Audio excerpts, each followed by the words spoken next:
It's Saturday the 14th of October, and that means it is referendum day. We're here in Perouse, New South Wales in Sydney, and just behind us is where Captain Cook sailed in with the first fleet. Now today Australians will vote on whether Aboriginal and Torres Strait Islander people will be recognised as the first people of Australia through a voice to Parliament.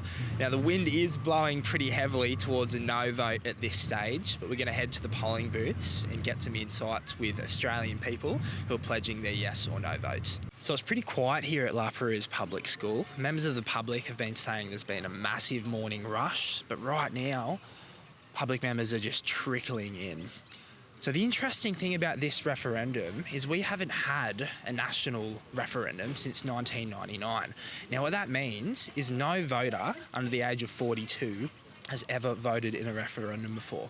That's roughly 6.7 million voters.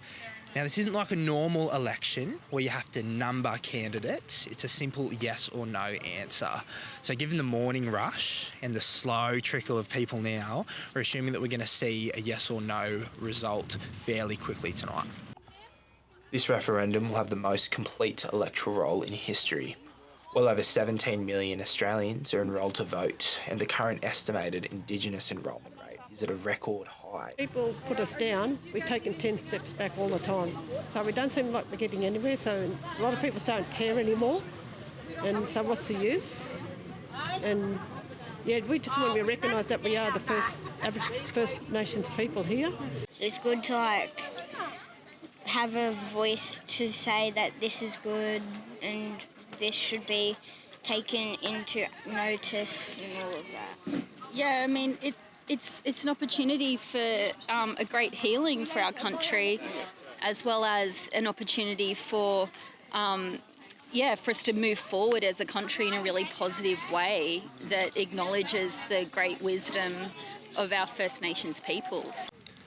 So as the sun starts to slowly drop back down, we're seeing voters begin to trickle in as they're racing to get in before that 6 o'clock deadline. The AEC is not and cannot be the arbiter of truth in referendum advertising or campaign material. Legislation around truth in political advertising has been discussed in Parliament, but is not in place for the 2023 referendum. Definitely misleading.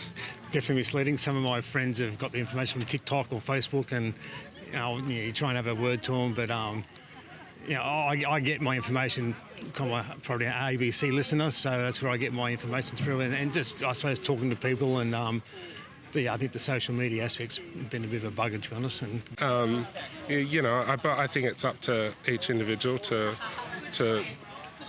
get their comprehension of the issue, look at credible sources and hear what our, leaders are saying, and come to their decision based on that. Yeah. Now the public is saying we're going to have a final little rush just before the booths close at 6 p.m. But after that, then we are done and good to go. Counting is going to commence. And because it's just a yes or no answer, we should have a result pretty quickly. So this is Tallas Lynch wrapping up for Central News. Hoping for yes, but my gut says no, unfortunately. We got our land, but we don't own it. So everybody in Australia, whatever affects one Aboriginal person in Australia affects all of us.